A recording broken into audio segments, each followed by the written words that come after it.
Here is a story of a great man who was born to change the world. But his journey would prove that even the greatest of men can rise higher than kings and fall harder than empires. This is the story of Napoleon Bonaparte. If you're new here, make sure to subscribe to my channel for more captivating stories about the rise and fall of the greatest figures in history. Napoleon was born on August 15, 1769, in Ajaccio, on the island of Corsica. A year before his birth, Corsica had been sold by Genoa to France. So when Napoleon came into the world, his homeland was newly conquered, and he grew up caught between two identities: Corsican by blood, but French by rule. His father, Carlo Bonaparte, was a lawyer and minor noble. His mother, Letizia Ramolino, was a strong and resilient woman who endured poverty and hardship with iron discipline. From her, Napoleon inherited his unshakable will. He was not born into privilege nor wealth. He was small in stature, but his ambition was enormous. When his father managed to secure him a scholarship, young Napoleon left Corsica for France to study at military academies.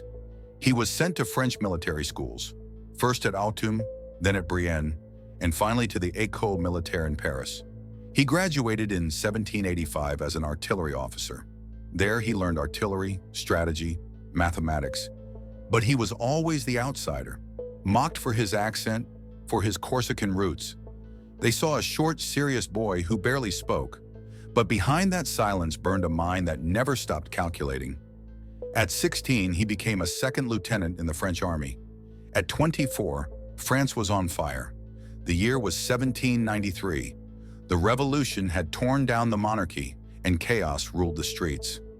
In 1793, when monarchy collapsed, the old social order convulsed. At the siege of Toulon, Napoleon, still only in his early 20s, rose to prominence commanding artillery. The Royalists and British had just seized the port. Napoleon saw opportunity. He led artillery troops with precision and daring. His boldness, calculated attacks, helped force their evacuation.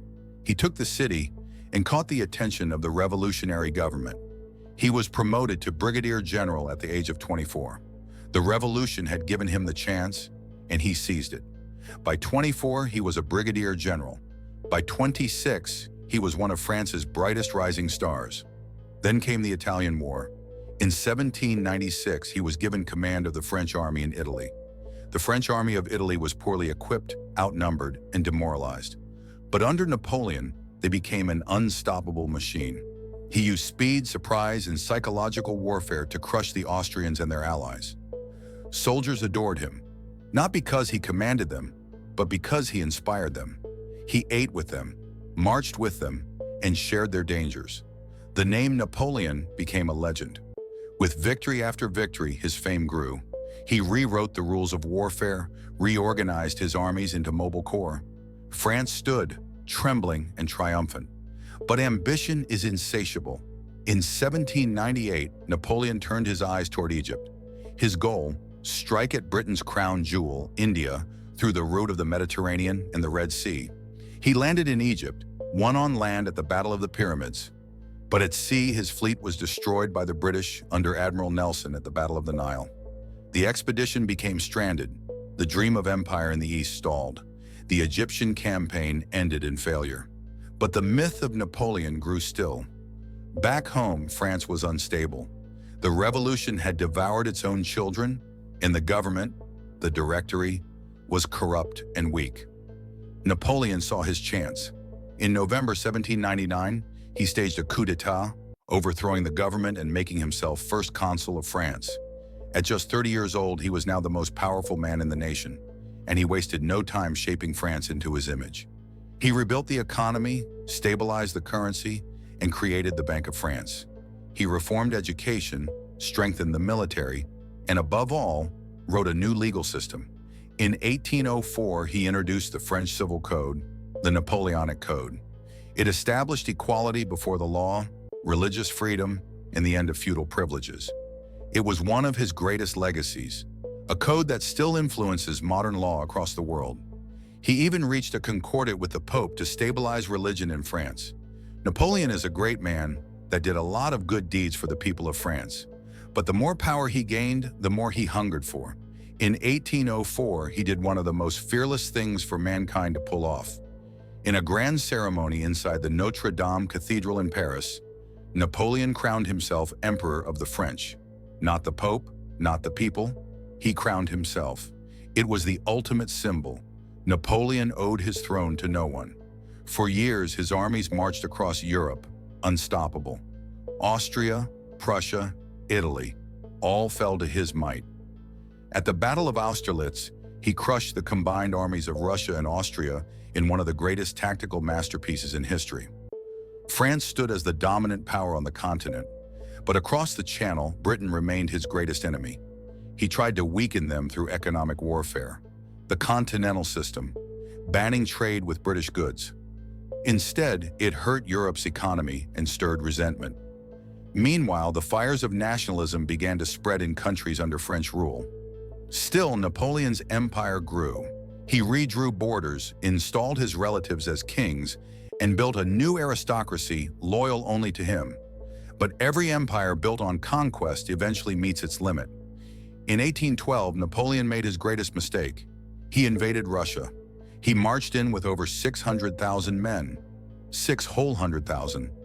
The largest army Europe had ever seen. But the Russians refused to fight a decisive battle. They burned their own cities, destroyed their food, and retreated deep into the cold heart of their homeland. Napoleon took Moscow, but found it empty, silent, burning.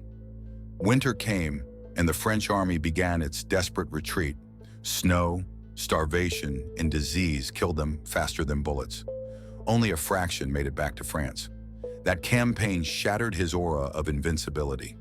Across Europe, enemies rose again. Prussia, Austria, Russia, and Britain formed a new coalition. More wars followed. The Battle of Wagram in 1809 against Austria was a costly victory. The Peninsular War in Spain drained men and resources. The war with the Sixth Coalition advanced upon a weakened France. The Germans, the Austrians, the Russians rallied. In 1813, the Battle of Leipzig, the Battle of Nations, crushed French power. Napoleon fought bravely, but his resources were drained, his men exhausted, his allies crumbling. In 1814, Paris fell. Napoleon fell. He was captured. He abdicated the throne and was sent into exile on the tiny island of Elba. But even in defeat, his story wasn't over. Less than a year later, he escaped. He returned to France, and in a matter of days, he reclaimed power. Without a single shot fired, crowds cheered him. Soldiers once sent to arrest him instead joined him. For a brief moment, the emperor had returned. This was the 100 Days, but his enemies were waiting. At Waterloo in June 1815, Napoleon faced the British and Prussian armies in one final, decisive battle. It was brutal, chaotic, and rain-soaked. When the dust settled, Napoleon's army was crushed. The dream was over. He surrendered and was exiled again, this time to the remote island of Saint Helena, far in the South Atlantic, a prison surrounded by an endless ocean. There he lived under guard, isolated and restless, haunted by memories of glory and failure. He wrote his memoirs, justifying his choices, reflecting on destiny, power, and fate. On May 5, 1821, Napoleon Bonaparte died at the age of 51. Some say it was stomach cancer, others whisper of poison. But whatever the cause, the man who once ruled Europe now lay in a small, windswept grave on a lonely island. 19 years later, his body was brought back to France. Hundreds of thousands gathered to watch his funeral procession. He was laid to rest under the golden dome of Les Invalides in Paris, a soldier once again home among his people. Napoleon's legacy remains one of the most complex in human history. He was a revolutionary who became a monarch, a liberator who turned into a conqueror, a genius of strategy and statecraft, yet undone by his own ambition. He gave Europe modern law, education, meritocracy, and war on a scale it had never seen before. He reshaped the map of the continent, inspired future leaders and dictators alike, and left a name that endures 2 centuries later. In the end, Napoleon's story is a timeless lesson, that power gained through brilliance can be lost through pride, that the same fire that builds an empire can also burn it to the ground. He was not just a man of his era, he was an era himself. And though empires fade, The legend of Napoleon Bonaparte still stands.